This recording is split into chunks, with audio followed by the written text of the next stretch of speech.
प्रभु यीशु मसीह के मधुर नाम में एक बार फिर से आप सबका स्वागत है। और आरंभिक चर्च में एक और महत्वपूर्ण चीज जो हुई, जिसको लेकर के बाद में इतने फिरके बन गए कि पूछे नहीं, और वो था अन्य भाषाएं। और कई लोगों का अलग अलग मान्यताएं, अलग अलग शिक्षाएं, और बाइबल जो है उसके अलग अलग इंटरप्रिटेशंस अपने फायदे के लिए।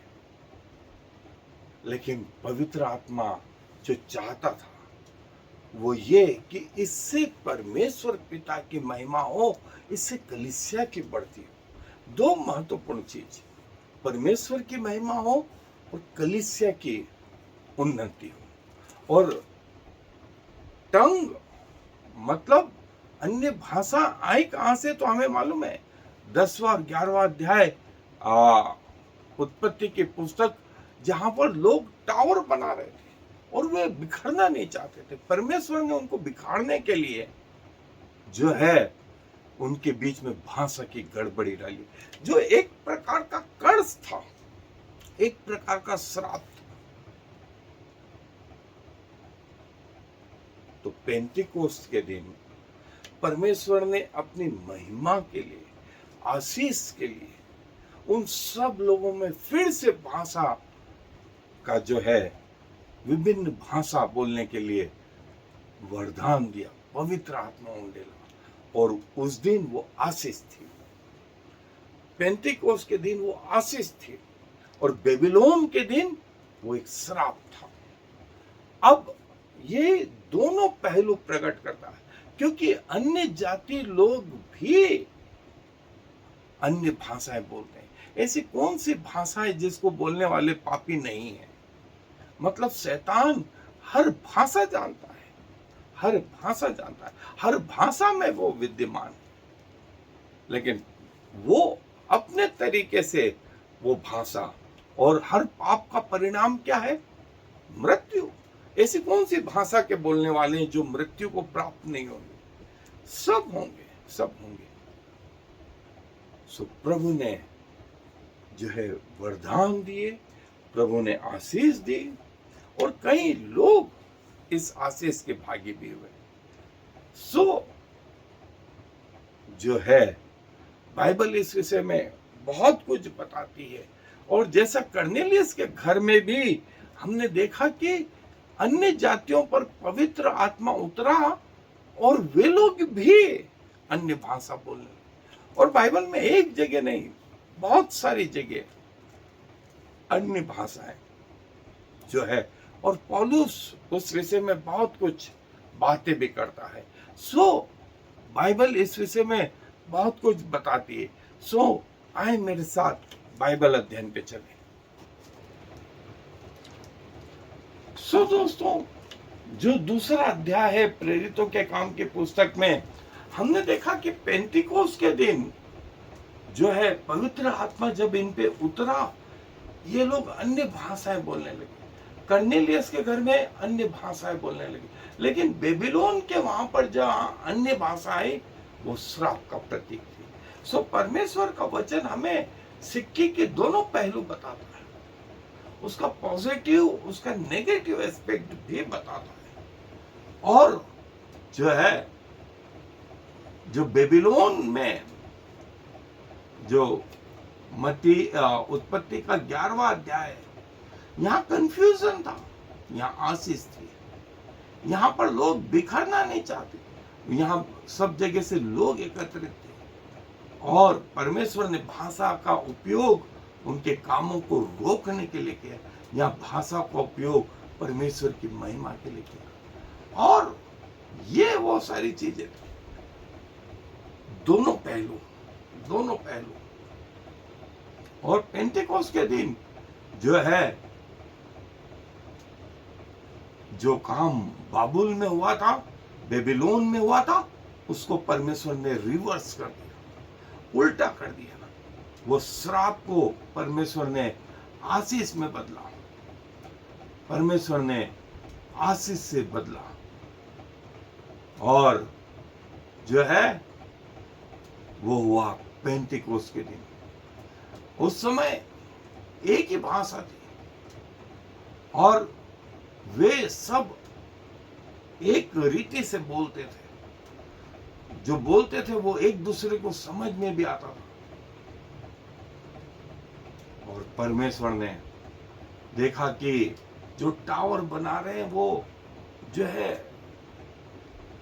उनके लिए कोई चीज अनहोनी नहीं हो रही। तो परमेश्वर ने उतर करके देखा और उनके बीच में भाषा की गड़बड़ी डाली और वे टावर का बनाना रुक गया और वे सारी पृथ्वी पर फैल गए, सारी पृथ्वी पर फैल गए। और वो जगह जो है बेबीलोन कहलाई, बेबीलोन कहलाई। और फिर उसके बाद परमेश्वर ने अब्राहम, उसके संतान नूह, उसके संतान, इनको आशीष दी और ये लोग सारी पृथ्वी पे धीरे धीरे फैल गए। लेकिन पेंटिकोस के दिन जो यहूदी थे, जो है अधिकांश Iraq, Turkey, north Africa, Europe, जो यरूशलेम में थे, वे वहां एकत्रित थे, वे वहां एकत्रित थे प्रभु की महिमा के लिए। और प्रभु ने जो काम बेबीलोन में किया, बाबेल में किया था, उसका उल्टा उसने पेंटिकोस के इस दिन किया। अभी भी सब अन्य भाषाएं बोल रहे थे, लेकिन अब परमेश्वर की महिमा हो रही थी, परमेश्वर की महिमा हो रही थी। और ये चीज आज भी परमेश्वर चाहता है कि हर वरदान के पीछे परमेश्वर की महिमा। और देखिए प्रकाशित वाक्य का 7वां अध्याय, वहां पर सारी विश्व की जातियां जो है विभिन्न भाषा बोलने वाली परमेश्वर ने अपने लिए चुन लिए, जिन्होंने परमेश्वर के को अपना उद्धारकर्ता ग्रहण करा। परमेश्वर ने उन्हें अनंत जीवन दिया। वे अन्य भाषाएं बोलने वाले थे, विभिन्न राष्ट्रों से थे, विभिन्न राष्ट्रों से थे। और जो भाषाओं का बोलना है उसे ग्लोसेलिया भी कहा जाता है, ग्लोसेलिया भी कहा जाता है। और जो है वो ये कि कई लोग आध्यात्मिक रीति से इसका उपयोग करते हैं, कई लोग नॉलेज के रूप में उपयोग करते हैं, कई लोग घमंड के रूप में भी इसका उपयोग करते हैं, कई लोग आश्चर्य कर्म के जानते हैं कि इसके द्वारा ये एक आश्चर्य कर्म है। और ग्रीक शब्द जो है ग्लोसेलेलिया, ग्लोसेलेलिया, ग्लोसा टंग और लैंग्वेज, लालियो स्पीक, टॉक, आपस में वार्तालाप, इसका मतलब। और नए नियम की पुस्तक प्रेरितों के काम और पहला कुरिन्थियों, यहां पर भी विभिन्न भाषाओं के विषय में जो है ये शब्द आया। और मसीहत इन अन्य भाषाओं को विस्तृत रूप से बताती है, विस्तृत रूप से बताती है और प्रभु के आश्चर्य कर्मों के रूप में इसे प्रकट करती है कि भाषा का उतरना, विभिन्न भाषा का बोलना अपनी ओर से नहीं, ये परमेश्वर का वरदान है, ये परमेश्वर का वरदान है। सो सिसलेनियंस जो है इसे मानते हैं कि ये एक मिरेकुलस, चमत्कारी वरदान है पवित्र आत्मा का, जो मसीहों को दिया गया। कि वे इसके द्वारा जो है आश्चर्य कर्म करें, या अन्य भाषा का बोलना एक आश्चर्य कर्म इस ग्रुप के द्वारा माना गया। और दूसरा जो था वो ये कि ग्लॉसिलिया ग्रीक और दूसरे दोनों ग्रुप का मिला जुला रूप।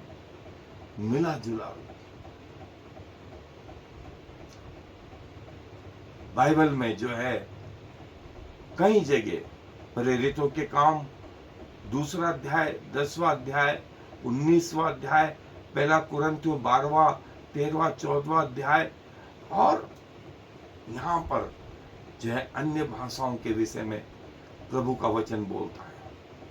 पेंटिकोस के दिन जो अन्य भाषाएं बोली गई उसे पवित्र आत्मा का बपतिस्मा पतरस ने माना, चेलों ने माना कि ये पवित्र आत्मा का बपतिस्मा जिसकी प्रतिज्ञा स्वयं प्रभु यीशु मसीह ने कही थी वो हम पर उतर गया। ये यूनिवर्सल सारे विश्व में। और फिर 1 कुरिन्थियों का 12वां अध्याय, और पौलुस भी इफिसियों की कलीसिया को बोलता है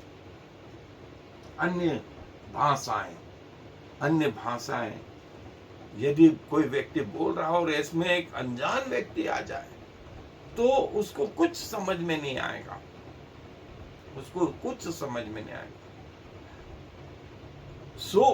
अन्य भाषाएं आपको परमेश्वर पिता के साथ व्यक्तिगत तरीके से जोड़ के रख रही है। आप पिता की आराधना कर रहे हैं, आप पिता से बात कर रहे हैं, और इसमें आपका कंट्रोल नहीं।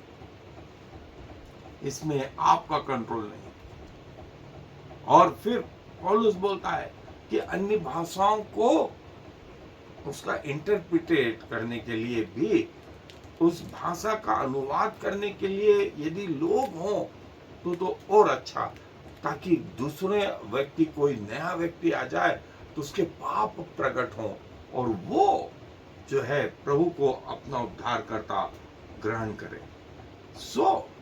कई लोग जो है इसको सिंगिंग इन स्पिरिट भी बोलते हैं,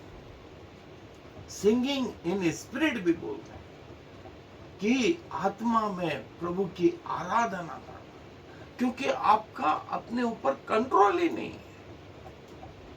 परमेश्वर का आत्मा आपके अंदर आ गया है और वो व्यक्ति आराधना से भरपूर हो गया और परमेश्वर की आराधना कर रहा है। और कई लोगों के लिए ये एक अद्भुत चिन्ह है, विशेष करके जो विश्वास नहीं करते हैं प्रभु यीशु मसीह पर, वे इन चिन्हों को देखकर आश्चर्यचकित होते हैं, ये क्या हो रहा है।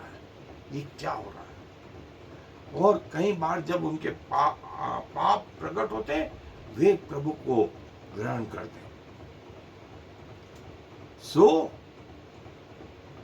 जो है साधारण आदमी नहीं समझ पाता, लेकिन जो समझता है वो समझता है।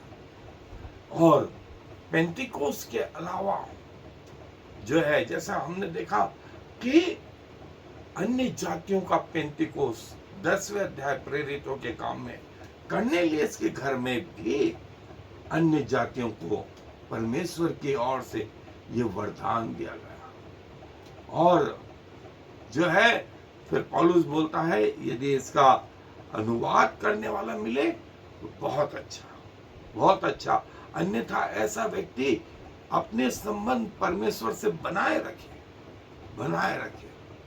अब एक महत्वपूर्ण जो चीज है, दूसरा जो पहलू है वो ये कि ऐसी कौन सी भाषा है जिसके बोलने वाले पापी नहीं कहलाते। सारे लोग पापी हैं, पाप के अधीन है, मतलब मृत्यु उसका परिणाम है।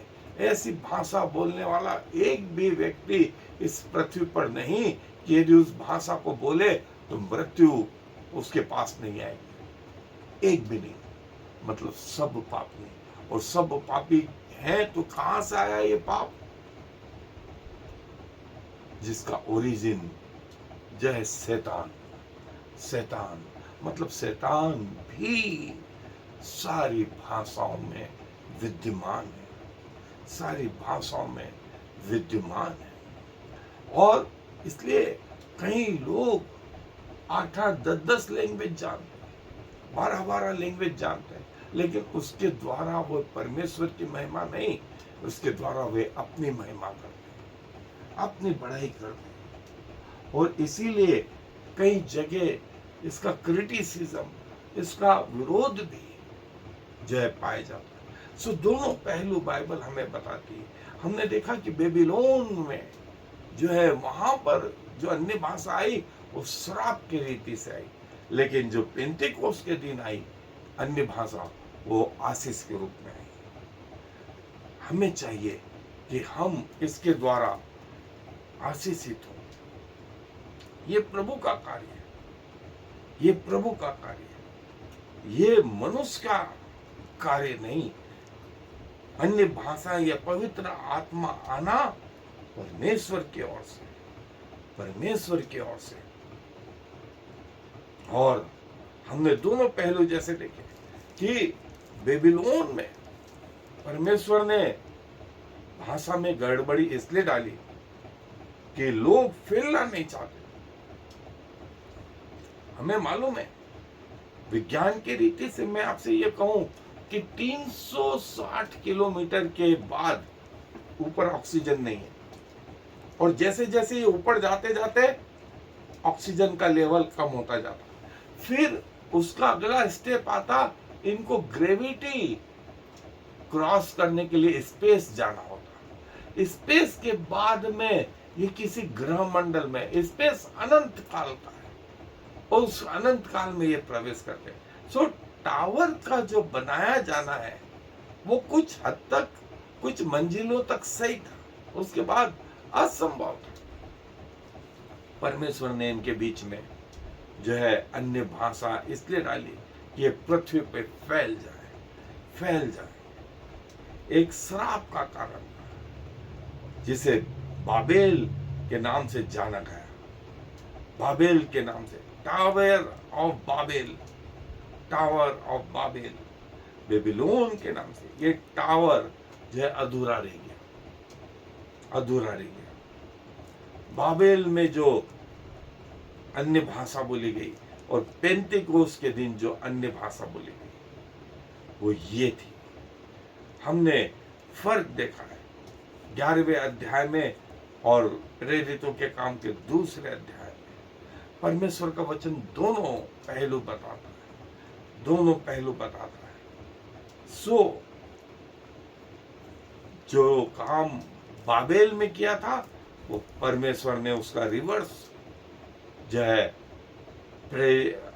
पेंटेकोस्त के दिन कर दिया। तो दोस्तों, हमें परमेश्वर का धन्यवाद देना चाहिए कि हम जिस भी भाषा में, हमारा परमेश्वर उसे समझता है और हमसे बातें करता है। लेकिन दूसरा पहलू भी है, उस भाषा में पाप भी है और उससे निजात पाने की जरूरत है। परमेश्वर अपने वचन पर आशीष दें। आए दुआ में अपने सरों को झुकाएं। प्रभु जी, धन्यवाद देते हैं कि आपने प्रभु अपनी भव्य योजनाएं अपने वचन में प्रकट करी, और प्रभु आप भाषाओं के विषय में जो है हमारे विचारों को क्लियर करते हैं, और प्रभु आप चुनाव रखते हैं कि हम आपकी तरफ आए, और जितने भी अन्य जाति लोग हैं वे भी जो हैं आपकी तरफ आने वाले सके, और प्रभु इन भाषाओं के द्वारा आपके नाम की महिमा और कलीसिया की बढ़ोतरी होने वाली हो सके, क्योंकि सारा मान सम्मान गौरव आपको देते हुए इस विनती को प्रभु इस मसीह के नाम से मांग लेते हैं। आमीन और फिर आमीन। יברכך יהוה ואיש Vishmerecha Ya'er Yahweh Vichunecha Yisa Yahweh Panav Alecha V'yasem Lecha Shalom. May the Lord bless you and protect you. May the Lord smile on you and be gracious to you. May the Lord show you his favor and give you his peace.